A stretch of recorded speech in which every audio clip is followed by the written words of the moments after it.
the West could not produce enough artillery shells to sustain Ukrainian military operations over a month period. The real question is, will NATO survive? And I don't think NATO will survive. I think it will be exposed as the ultimate paper tiger. What has been claimed about Russia will in fact come true for NATO. We are witnessing a dramatic transformation of the global economic and political order.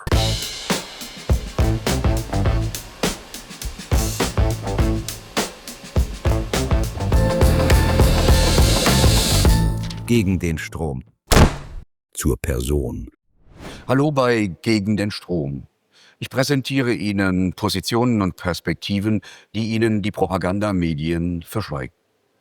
Wenn man politische Prozesse beurteilen will, dann lohnt es sich manchmal, mit Menschen zu sprechen, die wissen, worüber sie reden, die Teil dieser Prozesse waren, mit Leuten, die damit zu tun haben.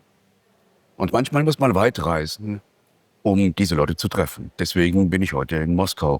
Und ich treffe hier einen früheren Analysten des US-Geheimdienstes CIA. Analyst ist er geblieben, aber nicht mehr bei der CIA. Er ist heute ein CIA-Kritiker und ein Kritiker der Vereinigten Staaten. Welcome, Larry Johnson. Thank you.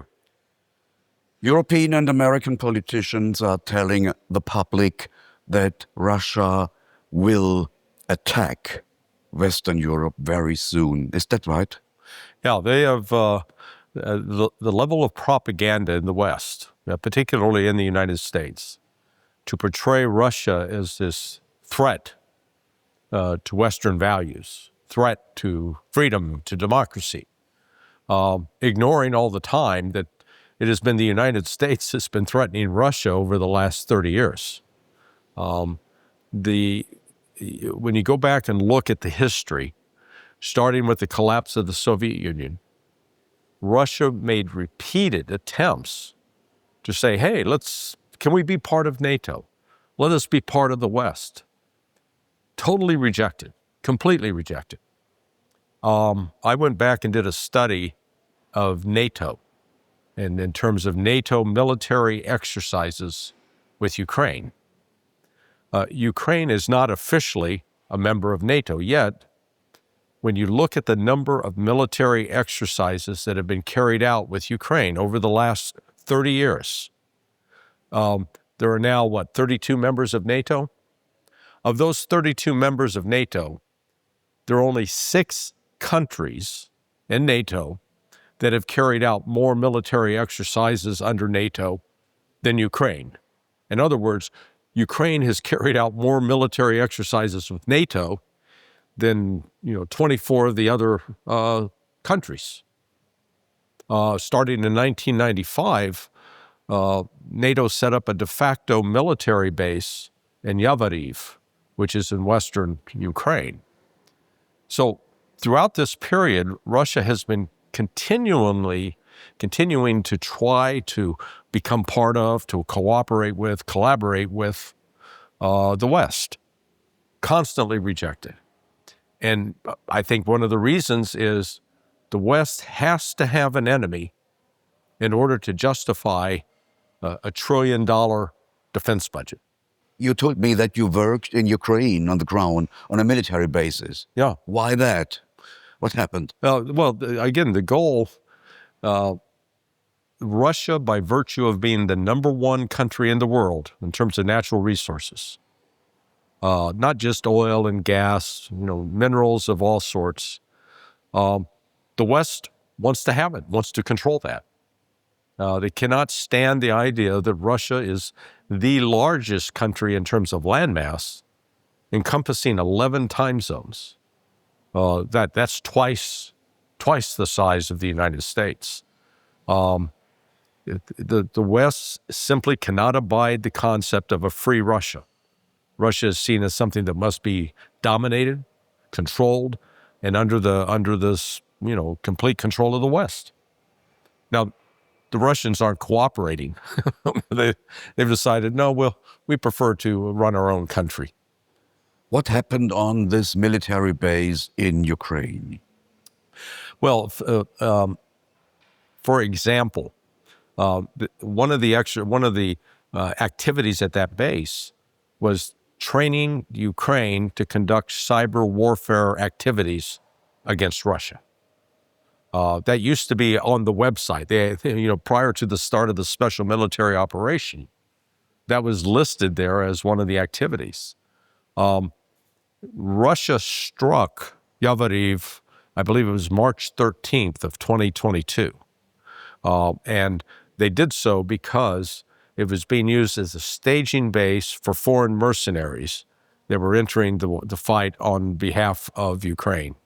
And so when Russia hit it, I recall it sent shockwaves through the Pentagon, through the U.S. military, because they really didn't believe that Russia had that capability to hit they struck with a hypersonic missile. It killed a number of foreign mercenaries.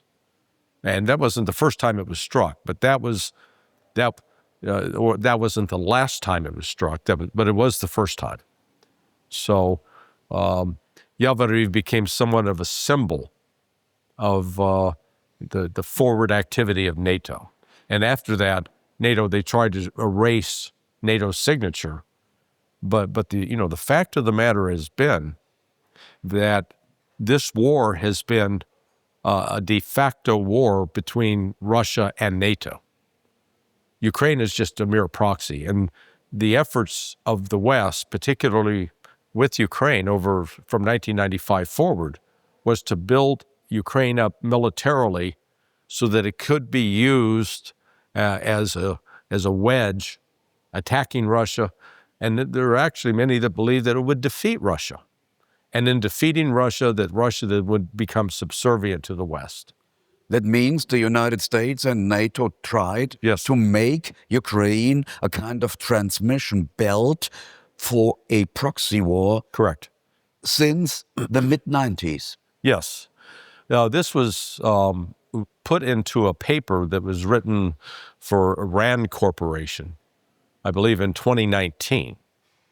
A subsequent paper was produced by a man named Aaron Wes Mitchell that was submitted to the Pentagon in, I believe it was December of 2020. Both of those papers stated that the real threat is China. But to deal with China, you have to split Russia away from China. You had to defeat Russia militarily. And in a weakened state militarily, Russia would then become an ally of the West, could join with the West in attacking China. So the long-term view, at least within, if you want to call it Western strategy, is to ultimately attack China. China is seen as the big threat. But for right now, Russia became the surrogate. And frankly, Russia has not cooperated. Russia has effectively defeated NATO. They have exposed NATO as a paper tiger. Even though Trump likes to refer to Russia as a paper tiger, the reality is on every single advanced weapon system that NATO introduced into the theater, whether TACAM missiles, HIMARS, Patriot missiles. The only one that hasn't, I guess, been introduced is the Taurus out of Germany. But Scalp, I think, out of France, Storm Shadow out of Britain. Russia's defeated them all. The countermeasures the Russians have developed have proven quite effective. F-16 was introduced, supposedly a game changer. Didn't. In the summer of 2022, the M777 howitzer with 155 millimeter shells, that was introduced. And then what they discovered is the West could not produce enough artillery shells to sustain Ukrainian military operations over a month period. Whereas even Mark Rutte, the current Secretary General of the UN, of NATO, admitted earlier this year that Russia produces more artillery shells in 3 months than all of the NATO countries, including the United States combined, can produce in a year. So what this war has exposed is the weakness of NATO militarily. That on paper they say, oh, we're big, we're strong, we're powerful, but the reality is there's no strategic depth. Does that mean that NATO miscalculated the force and the power of Russian military? Absolutely. And continue to do so.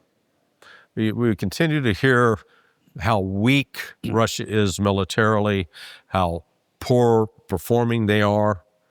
The constant refrain you hear from Western generals, like former commander of NATO Ben Hodges, or retired General David Petraeus, Admiral Stavridis, who is also a NATO or a commander of U.S. European Command, is that Russia is so weak that they've barely made any progress in Ukraine, which is a lie. And they ignored the fact that here was the United States with NATO's support in Afghanistan for 20 years, fighting against goat herders, people that were wearing sandals, that carried rifles. They didn't have artillery. They didn't have armor. They didn't have air power. They didn't have satellite intelligence. And yet they fought the West to a standstill over 20 years. Ultimately, where the West had to abandon Afghanistan. And what a contrast where we've seen Russia fighting not just Ukraine, but fighting all of the NATO countries and prevailing, winning.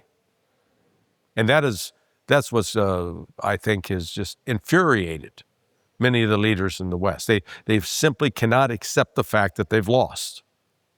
Why do Western leaders and political elites lost ground of reality? Do they believe their own propaganda? Yes, I find it staggering. At a point, I wanted to believe that they actually knew the truth, that they were just, spinning a tale to the public. But then, a friend of mine, Seymour Hersh, I have a lot of, I've known Cy for, 44 years. He just recently published a piece in which he was being told by a senior member of the intelligence community about the state of the war in Ukraine. And it was all garbage. It was all not true. He was talking about, Russia's suffering massive casualties. The Russian economy is collapsing.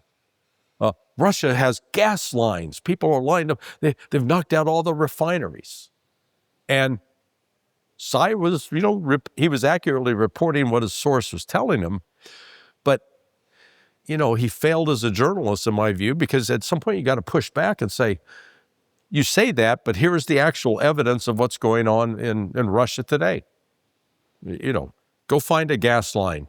You find there's traffic jams because there's so many cars in the street, but they're not lined up at the gas station. Recently, I talked to a German politician, a high-level politician, and he told me, well, we're going to deliver Tomahawks.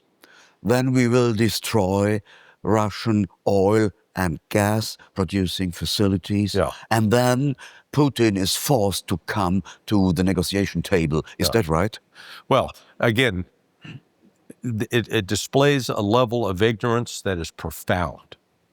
For starters, Russia right now only uses 27% of its refineries to produce gasoline, fuel, gasoline and diesel for domestic consumption. The oil and gas that is exported doesn't go through a refinery. So that's sold to India, to China, and even that amount of oil accounts for about 15% of Russia's gross domestic product. So it's important, but it's not critical. It's like if that entire sector collapsed, which it will not, that Russia would still have a sound economic foundation. But then you get to the issue of the Tomahawks. The Tomahawk missile carries a warhead of between 300 to 500 pounds. or let's say, 200 and up to maybe 300 kilograms. It is a precision weapon. It's not an area weapon. A good friend of mine, an excellent military analyst by the name of Andrei Martyanov. Andrei was raised in Russia, grew up, but moved to the United States, emigrated in 1991, and has written several books. His first one was called Losing Military Supremacy, an outstanding book that lays out the exact, problems with the U.S. military. And Andrei explained the other day that you take one of the largest refineries in Russia, to take it out would require 100 Tomahawk missiles. Not one, 100. How many is the United States talking about giving to Ukraine? 20 to 50. So we can't even provide, the United States cannot even provide enough Tomahawk missiles to take out a half of a refinery in Russia. I mean, that's how pathetic and ignorant these people are, that they don't understand that they don't understand modern warfare. But Andrei Martyanov understands. Yes. He wrote a book as a military analyst, America's Final War. Yes. Shows this war in Ukraine, this proxy war, the final decline of the West. Yes. Yeah, what we're witnessing is the end of the post-war order that was set up at the end of World War II. The creation of the United Nations, the creation of Bretton Woods with the IMF and the World Bank, where the United States became the de facto hegemon. That's coming to an end. We're witnessing the end of an empire, and with it the colonial empires of Europe. So this colonial era that started really in the 15th century, with the expansion of Europe overseas into Latin America, into Africa, and into Asia. And it was the Brits, the French, the Germans, the Belgians, the Dutch, replaced by the United States at the end of World War II. But it's coming to an end. What we're witnessing now, when you look at the transformation that's taken place in Russia since the collapse of the Soviet Union, it's been a genuine rebirth of an economy, of a people, of a culture, paralleled with what has taken place in China, especially over the last 30 years. 30 years ago, I think the literacy rate in China was like 50, maybe 60%. Now it's complete literacy. The largest cities in the world are in China. The most modern cities in the world are in China. The most advanced manufacturing capabilities are in China. And what Russia and China are doing together in their collaboration is creating a model that does not depend upon the exploitation of other countries.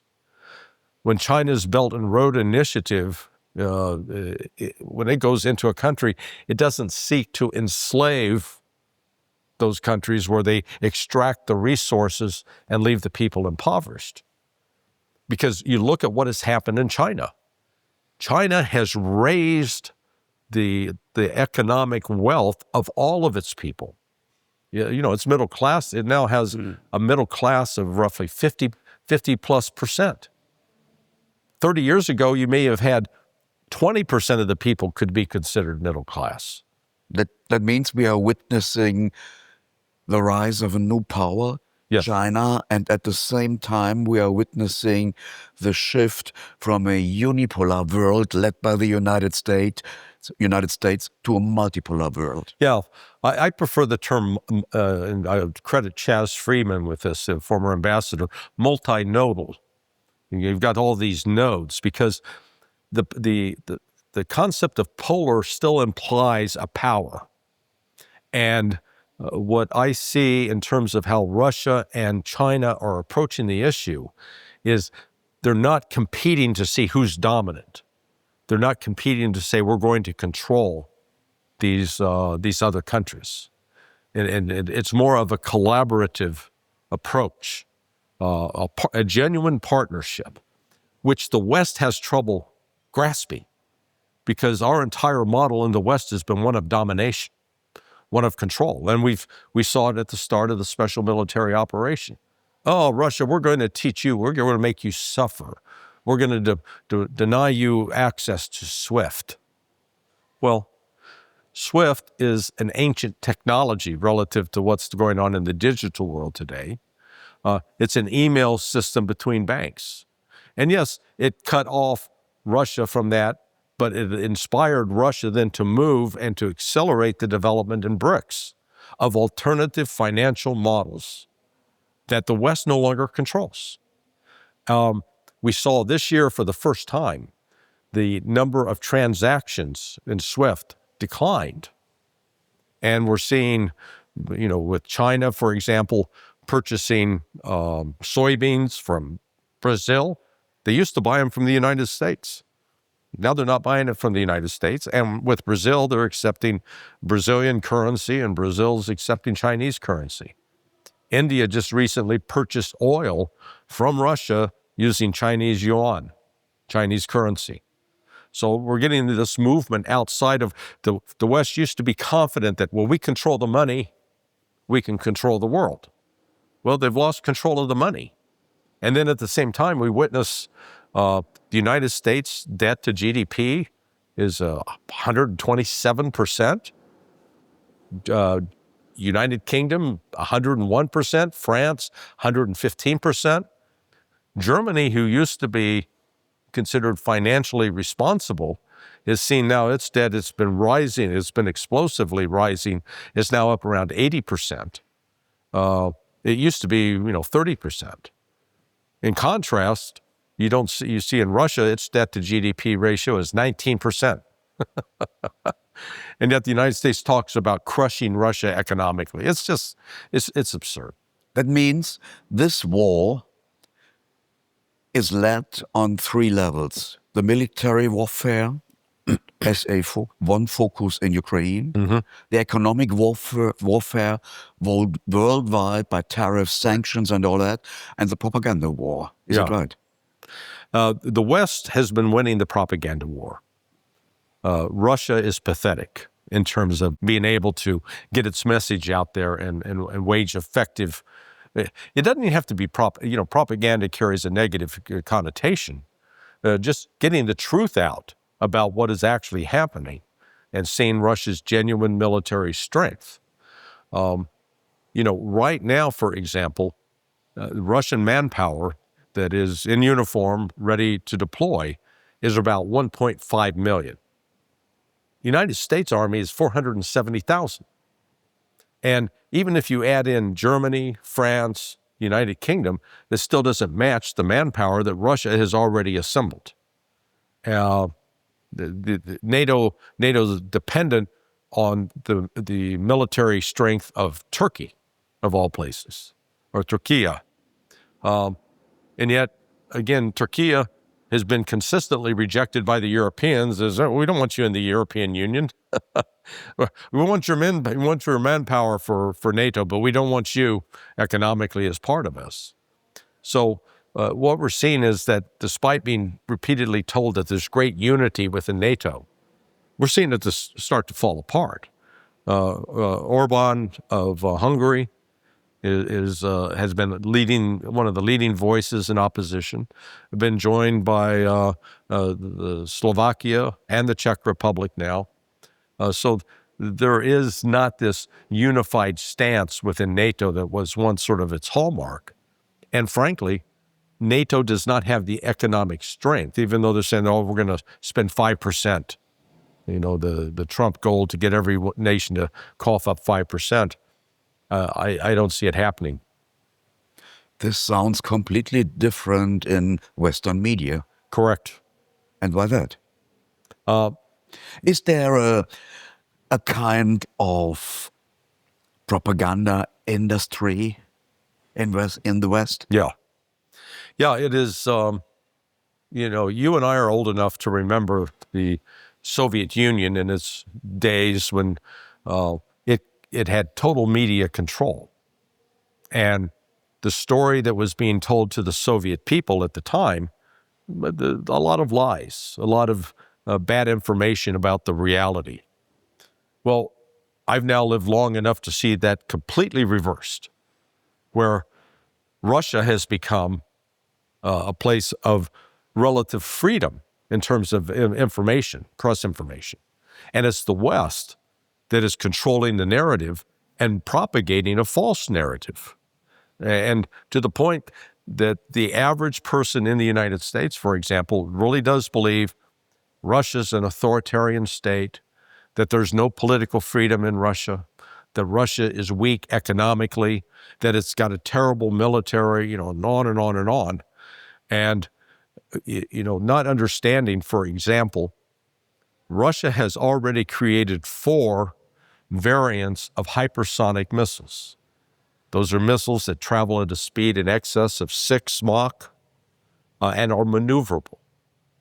The West, Germany, United Kingdom, France, United States, doesn't have a single one. Not yet, not a single one. They continue to say they're working on it. They continue to say, oh, we're testing something, but they don't have anything that can be deployed. Similarly with their air defense systems, as we've seen, the Patriot missile was touted as this great system. It's been completely defeated by the Russians. Would you agree to Martyanov saying that the Russian Federation has an advantage in hypersonic missiles of 10 to 15 years? Oh, at least. I'm personally acquainted with one of the individuals who's in charge of plays an active role in the U.S. program to develop a hypersonic missile. And I remember him 2 years ago saying, we're going to have it out in December 2 years ago. Well, December's come and gone twice and it's still not out. And I just heard him say about a month ago, oh, we think we'll have it by November. I'm originally from a state in the United States called Missouri. And our motto there is show me. We're the show me state, prove it. And I'll believe it when I see it. Why does the Russian Federation not advance on the battleground faster? Well, the stated goal at the outset was demilitarize Ukraine. And the demilitarization is taking place via a war of attrition, where Ukraine is having to pour manpower and actual material resources into certain areas to defend. Russia, instead of using human wave attacks, has opted more for artillery and drone battles to weaken, to decimate those Ukrainian units. Now, when you actually look, what has happened this year is the pace of advance by Russia in taking territory has dramatically accelerated compared to previous years. And part of that was the general staff put together a strategy and have adhered to that strategy. Their initial effort in February of 2022 was predicated on an assumption that there could be a negotiated settlement.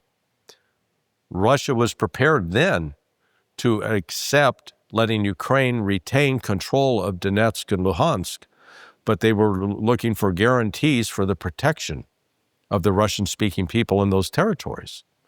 And Ukraine walked away from that deal under pressure from both Boris Johnson and the Biden administration in the end of March of 2022. So that is when the war shifted, and the Russian general staff then recognized they had to come up with a different approach. And that's where they started the mobilization of forces in the fall of 2022 and focused upon decimating the Ukrainian military.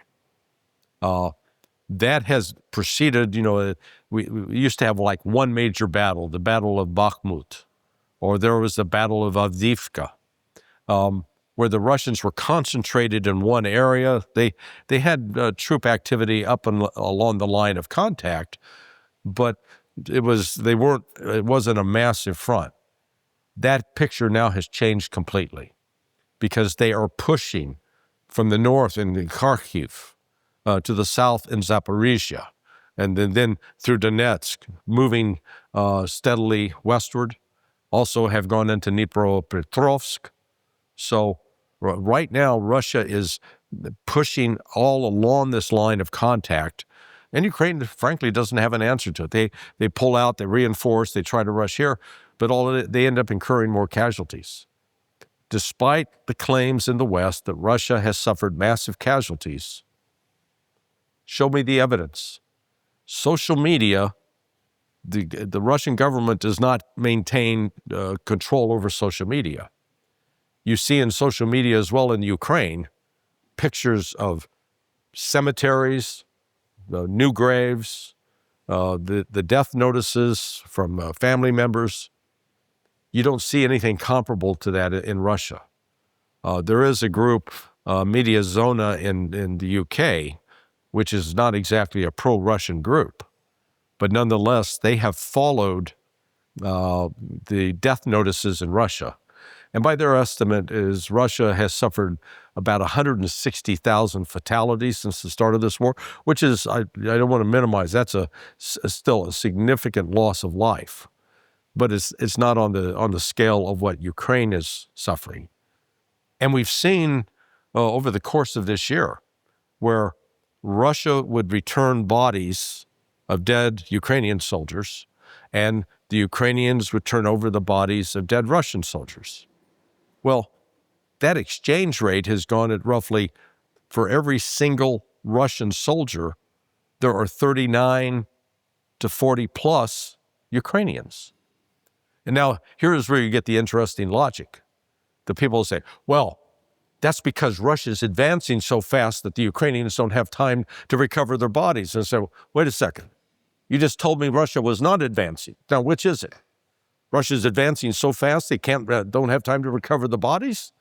Or they're advancing so slow that they're killing a lot of Ukrainians? So the reality is, Russia is now in a new phase of its war, according to the strategy laid out by the General Staff, that the offensive on the ground is going to accelerate. If Ukraine does not accept the terms that Vladimir Putin laid out on June 14th of 2024 in a speech to the Foreign Ministry, in that speech he specified, look, recognize that Zaporizhia, Kherson, Luhansk, Donetsk, and Crimea are permanently part of Russia. And even though we don't yet occupy all of Kherson, Zaporizhia, and Donetsk, that Ukraine must withdraw. And the West must recognize this as part of Russia. Also, NATO must be completely out of Ukraine. And Ukraine's military, they're going to have it'll be more of a national police force. Well, the West refuses to accept that. And Putin and company say, okay, then we will continue to press forward. I believe they will take Dnipropetrovsk, Kharkiv, Sumy, Poltava, and Odessa. Five more oblasts. Yeah, they will take more, and then those what are currently oblasts, part of Ukraine, will be given the chance to vote. If they vote to become part of Russia, the Russian Federation, Russia will accept them. If they choose, no, we would rather remain part of Ukraine, Russia will honor that. But I do believe Russia ultimately will also enter and take control of Kiev. According to a leak of the Ukraine General Staff, we see a number of killed Ukrainian soldiers of 1.7 million. Yeah. Is this reliable? Yes. No, I think it's definitely in that ballpark. Again, let's just go back to look at the exchange of bodies that have taken place over this year. If there were that many Russian dead, if it was equivalent to what Ukraine has lost, there'd be the normal exchange. We'll give you 20 bodies, you give us 20 bodies. But that's not what's going on. The last time, I think it was like 19 Russian bodies were turned over to the Russians, and the Russians turned over 1,000 Ukrainian bodies. That's almost a 1-to-50 ratio. And that's happened 2 or 3 times in the last couple of months. So Ukraine has suffered a level of loss that is, it's reminiscent of the war that took place in Paraguay back in the 19th century, where they lost an entire generation of men. I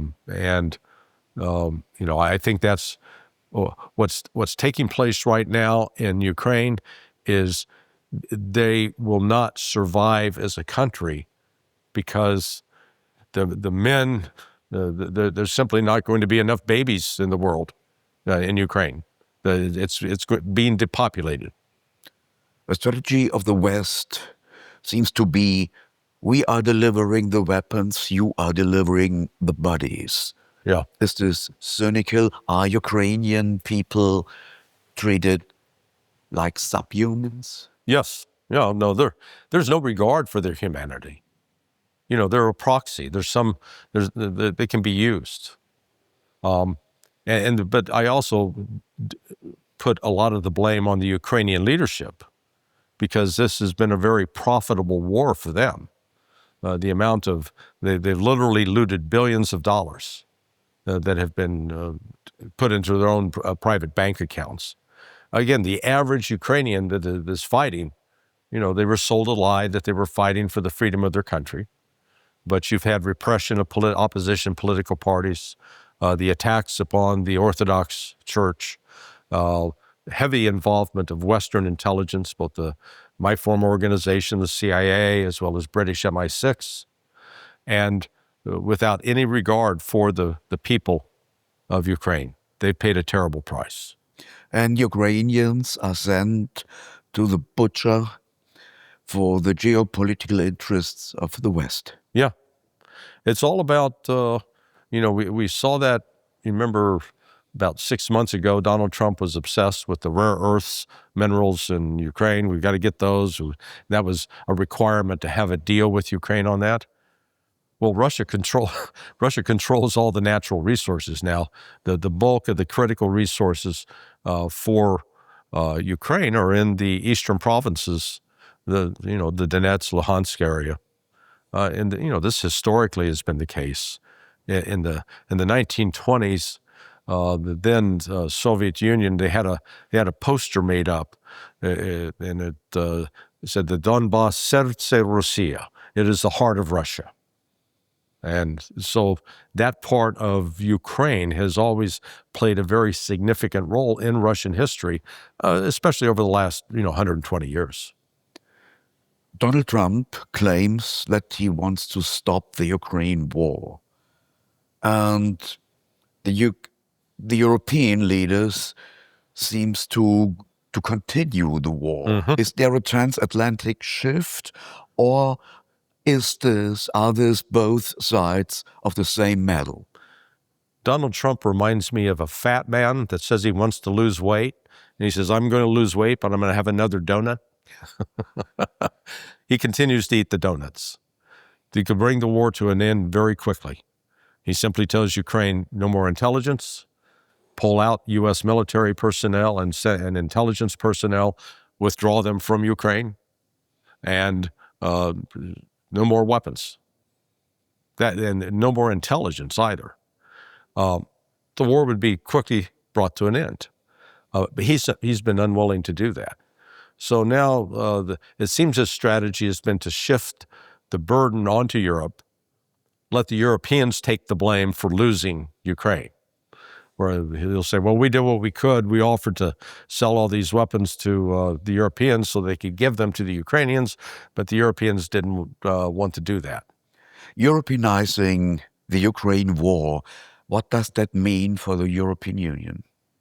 It means that Europe is going to have to come up with the cash to pay for these weapons that Ukraine claims that it desperately needs, as well as I saw the other day the Ukrainian are demanding $60 billion a year to help fund their government. They say they'll raise the other 60, but they need 60 billion from the West. Well, Germany is now in effectively an economic recession, as is France, as is the United Kingdom. They don't have spare billions of dollars laying around to send to Ukraine. And then we just recently saw the European Union basically propose eliminating all tariffs on and all to allow unfettered agricultural imports from Ukraine. Well, that will devastate the agricultural sectors that remain in Poland and Germany and in France. So Europe on paper is supposed to be upholding, saving Ukraine, but they don't have the resources. They certainly don't have the military depth. So it's a false promise. Can the European Union survive the Ukraine war? Probably, simply because it's difficult to kill a bureaucracy. But will it be an effective institution? No. The unity will have been destroyed. The real question is, will NATO survive? And I don't think NATO will survive. I think it will be exposed as the ultimate paper tiger. What has been claimed about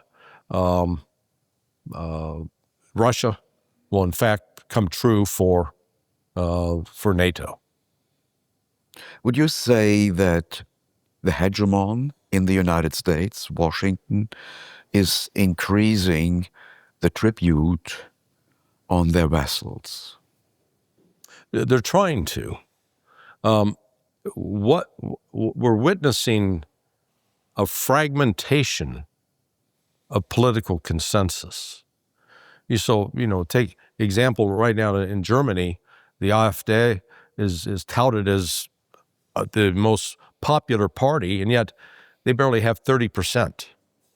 The same thing you find in France and in Germany. There is no majority party. And in the United States, despite Donald Trump's win last November, we see that his support base is also eroding. And yet it doesn't necessarily create more popular support for the Democrats. Their support is eroding. So there is this fracturing where there's no longer a political consensus about what is a unified message. And that's where I think, as that phrase, the West's ability to quote, counter Russian and Chinese influence in the world will continue to diminish.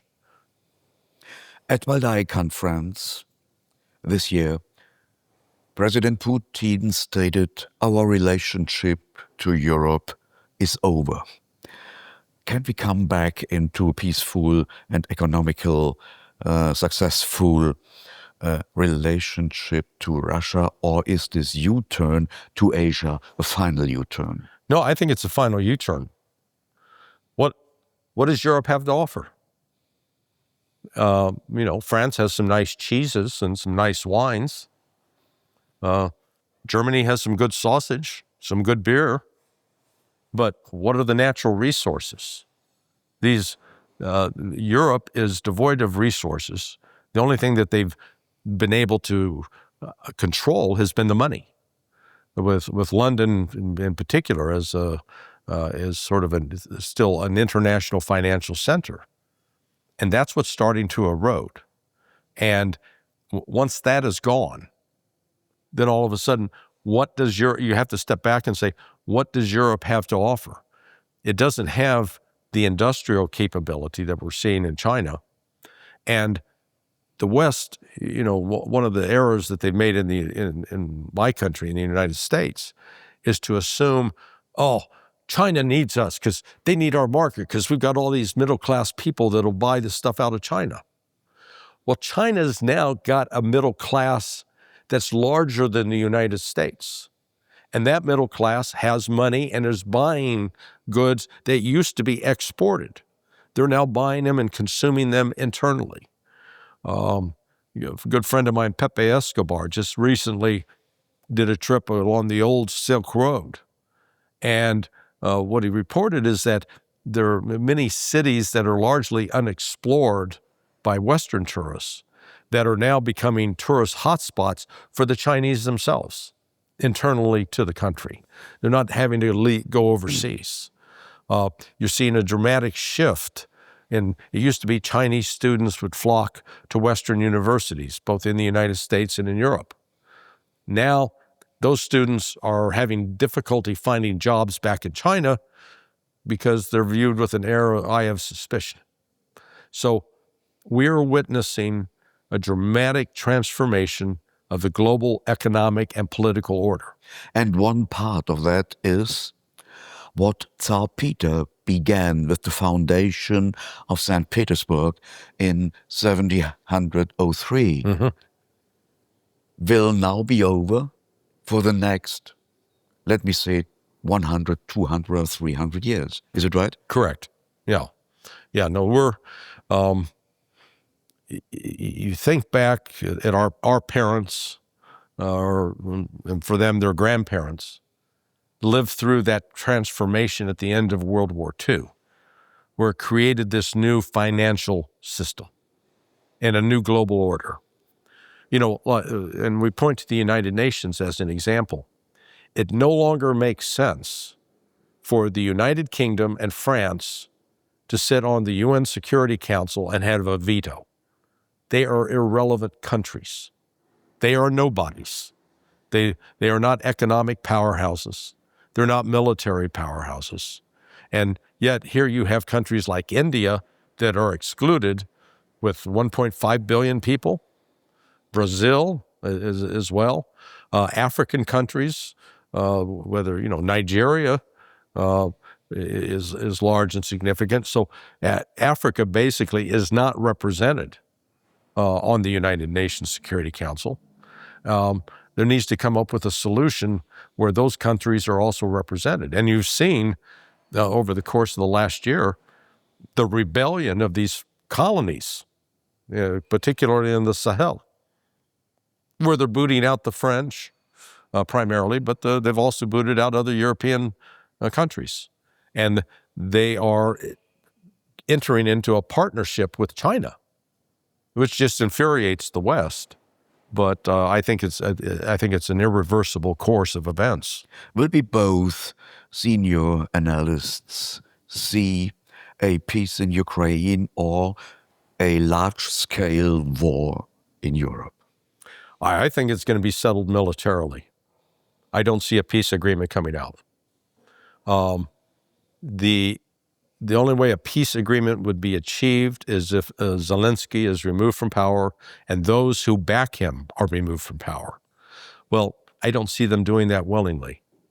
Therefore, it's the only way that this will end is militarily. I think Russia would be willing to accept a negotiated settlement, but it's going to be on Russian terms. This notion that at this upcoming meeting in Budapest between Donald Trump and Vladimir Putin, the Americans still hold out the hope that Putin will make some concessions. Putin's not going to make concessions. He's not going to say, okay, we'll give you back Zaporizhia and Kherson. That's not going to happen.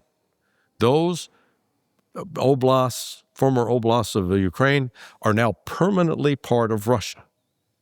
They voted to become part of Russia. They're not going to be rejected. The same thing applies for the military demands of Russia. This threat that's created by NATO has got to go away. War in Ukraine will be decided on the battlefield. Der Krieg in der Ukraine wird auf dem Schlachtfeld entschieden, sagt Larry Johnson, der frühere CIA-Analyst. Thank you very much. Thank you. Abonnieren Sie unseren Kanal. Hier sehen Sie und hören Sie Positionen und Perspektiven, die die Propagandamedien verschweigen. Ich bin Patrik Baab und freue mich auf Sie.